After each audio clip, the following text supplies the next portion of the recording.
Hey everybody, welcome to the Angry Geek Show. Yes, I know, I promised you, Jeremy and I will both be here to give you our thoughts, our feelings, our review of Dawn of Justice together. We ran into a slight snafu today as when we were recording, so you're just going to get mine. However, before I even get started, there's people already out there. You're biased. That's what they're saying to me. You're biased. You love DC. You love DC. You hate Marvel. Okay, well, I'm going to comment on that first. I like Deadpool. Don't, shut up. If it has that Marvel logo, it's a Marvel movie. If it has a Marvel character in it, it's a Marvel movie. We've already been through that. I like Daredevil. I watched season 1. I watched season 2. I like Jessica Jones. Powered through that one weekend. I didn't know anything about the character, but I liked it. And it's still Marvel. Now we're going to get the flip side. Jonah Hex. They murdered one of my most beloved characters. The first Swamp Thing. Way back when. They murdered one of my most beloved characters. So that's two DC products that I didn't like. Don't tell me it doesn't count, because it does count. Batman and Robin. Awful. Hated that movie. Batman Forever. Didn't love it. But The Dark Knight Rises could have been a hell of a lot better. So don't tell me I'm biased, okay? Don't. Now on for Dawn of Justice. In a scale of 0 to 10, I give Dawn of Justice... Wait a minute. Let's talk about critics. You got critics out there, and I know the whole conspiracy theory, and I know everyone that's out there in Facebook land saw what I wrote, that how many critics have been paid off. I believe that. Why? Because back in the early 2000s, especially when Heath Ledger's movie A Knight's Tale came out, which was a great movie, I enjoyed it, there was an article in the paper, I believe it was the New York Times, something like that, and they had stated that there are certain movies that were being hailed as, oh my god, it's great, it's a masterpiece, it's this, that, and the other thing, by critics that didn't exist, or critics that only wrote for small town newspapers. Kind of makes you think, okay, that this article, because I remember they were talking about The Knight's Tale, and that's how they brought all this up. So, what makes a critic? Let's ask that. What makes a critic? You gotta like something. You gotta not like something. You have to critique something. So, right now, you look at the box office numbers for Dawn of Justice, and you see it's up there. It's up there, okay? People, comic book fans, are leaving that saying, oh my god, it's epic. I love it. It's fantastic. Okay. But no, you do have some comic book fans that I believe are biased, are walking out, oh my god, it's a pile of crap, it's this, that, and the other thing. Which leads me to another type of critic. Now, I'm calling out some brothers in arms right now. Trolling through Facebook the other day, and I see, we really wanted to like this movie, but what a piece of crap. My first reaction to reading this: brothers, I love you. Second reaction to reading that: but you're full of it. Why? Because you hated the movie. You bashed the movie from day one. You bashed the casting of Ben Affleck. And you kept going on and on and on about Affleck being Batman, who, in my opinion, killed it. 2. When they released the second Dawn of Justice trailer, boom, I loved it. I put an Angry Geeks approved stamp on it. I get a message, why did you do that? What if the movie was horrible? That tells me right there, 2 times, from a trailer and from the casting of a character, you already had it in for a movie. You went in there with a negative attitude toward this movie. Therefore, you didn't like it. That's shame on you. Okay? That's shame on you. Why? Because in my opinion, you didn't give it a chance. So that's your own problem. That's your own fault. Plain and simple. Okay? Plain and simple. Let's go back to the critics. Matt Bissett, good friend of mine, artist, writer, comic book. Check it out. Check him out at any Comic-Con. We interviewed him a couple times. He on his Facebook page, and I'm going to see if I can remember this, he put down, it's a comic book movie made for comic book fans. He also said that if the only education you have on superheroes is what you see in the movies and what you see on TV or cartoons, you're not a real fan.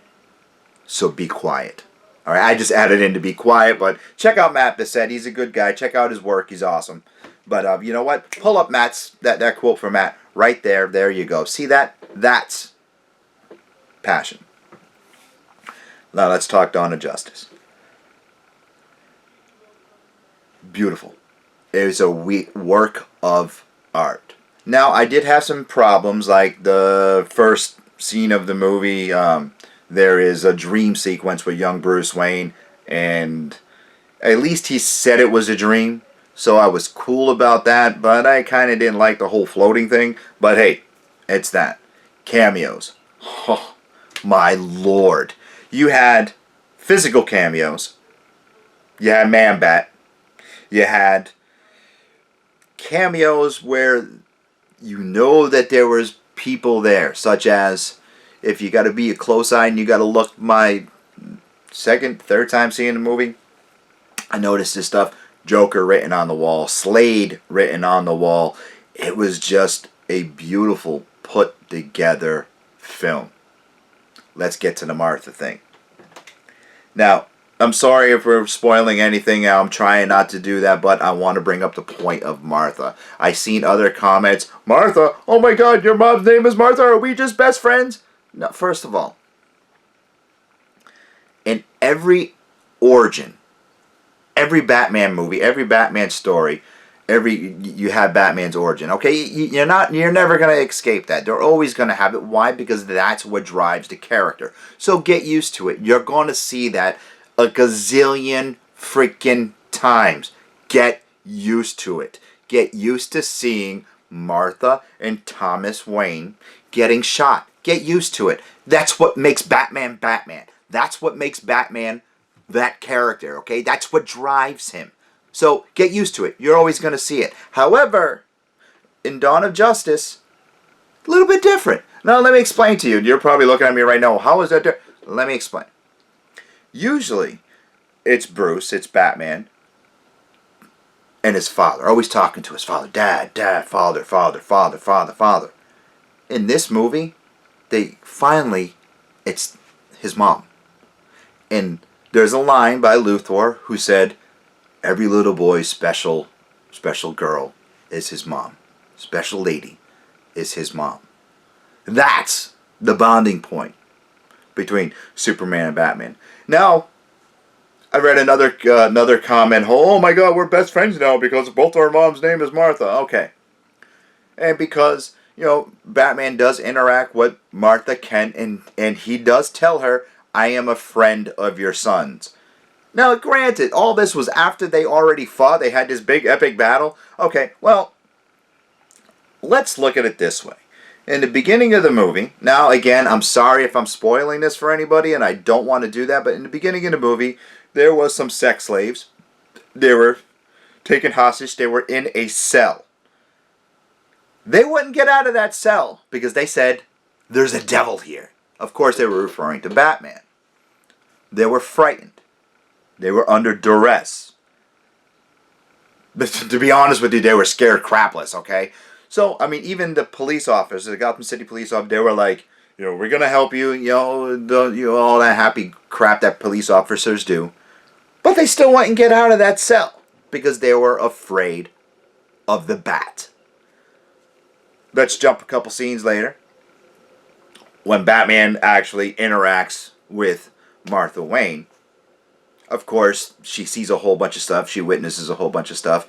And then he grabs her and he says, I'm a friend of your son's. First of all,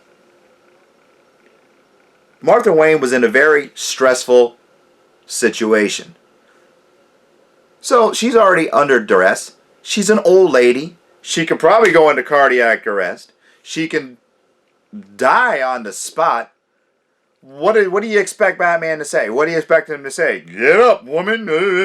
No, he's going to have compassion. Why? Because Batman does have compassion.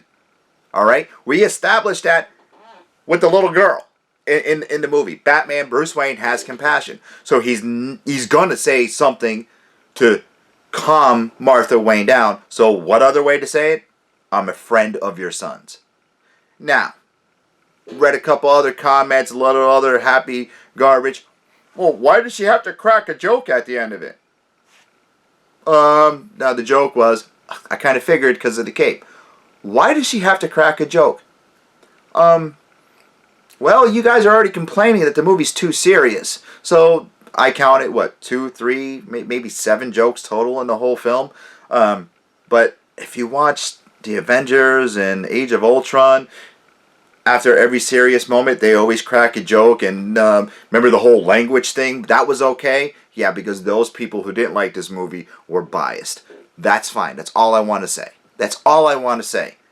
They complained because of a joke in Dawn of Justice after they complained that it was too serious. Make up your mind. Make up your mind. Plain and simple. Now, I read another thing. Now let me talk about people who I assumed were going to go into the theater and hate the movie. Those people actually came out and loved the movie. They actually praised Ben Affleck. And you know what, guys? I applaud you guys. But I did read one comic of how Batman could, he's in his armor, and next thing you know, he has 10 minutes to save Martha Wayne, and he's in his full costume. What do you think was underneath the armor? It had to be something. And don't tell me, oh, no, because now we're going to go back to Tony Stark. What's good for the goose is good for the gander. If Tony Stark can wear normal clothes underneath his armor, why can't Batman wear the Batsuit underneath his? Hello? Common sense. Use it. Okay. Climax of the movie. We told you. We told you it was doomsday. We told you don't believe everything you read on the internet, that the internet is full of idiots. Point taken. I'm on the internet. Therefore, don't believe it. People were complaining when we were originally talking about the movie and discussing the movie. What were they saying? It's not doomsday. Guess what? It is doomsday. We told you it was doomsday. And you know what? He evolved. Spikes were growing out of him. Don't believe everything you see on the internet, kids, because it's going to rot your brain and turn you into Bizarro. Next. Gal got it. Wonder Woman. From day one. Her boobs are too small. Oh my God. She's not going to do it. Her accent. Okay. If you read a comic book, you would know that there is one particular issue where Bruce Wayne actually says, Diana, you've been away from your people for 7 years and you still can't say your accent.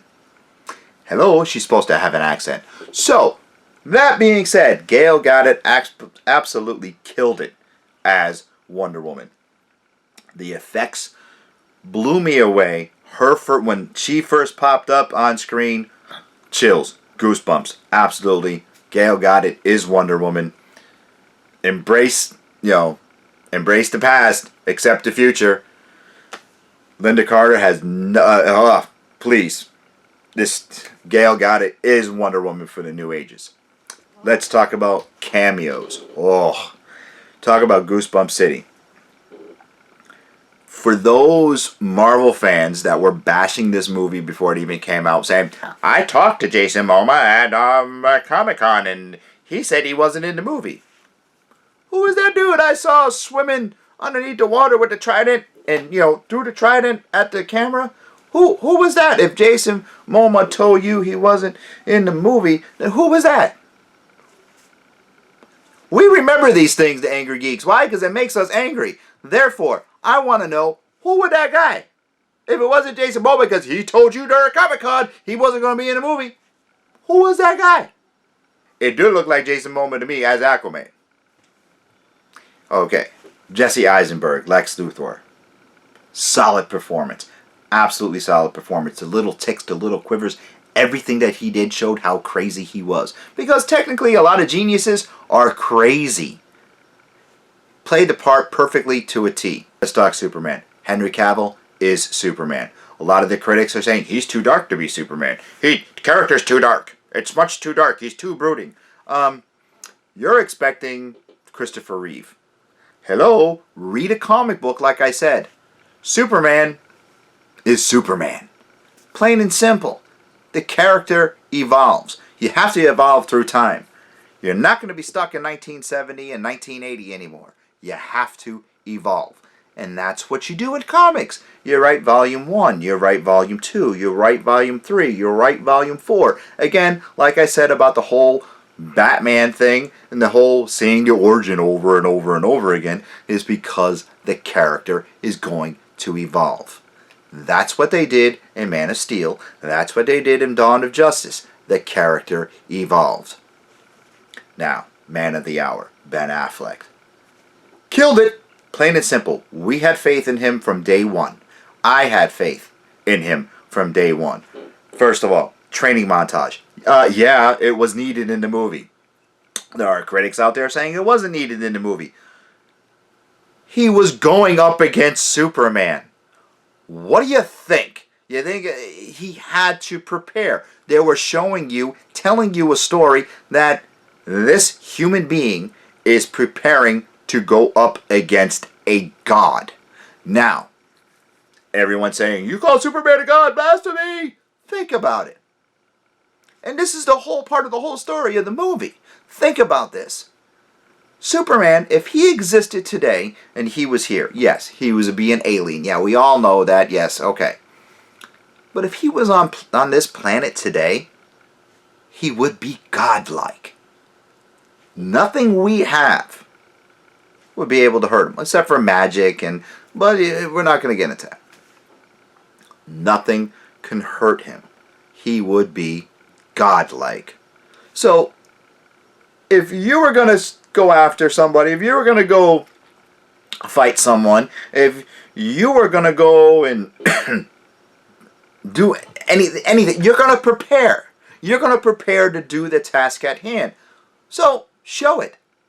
Show him training. And that's what he was doing. They showed him forging the weapons. They showed him training, which Affleck killed it. Being an older Batman, the dude was jacked. He is the biggest Batman that we ever had. Bigger than Michael Keaton. Bigger than Val Kilmer.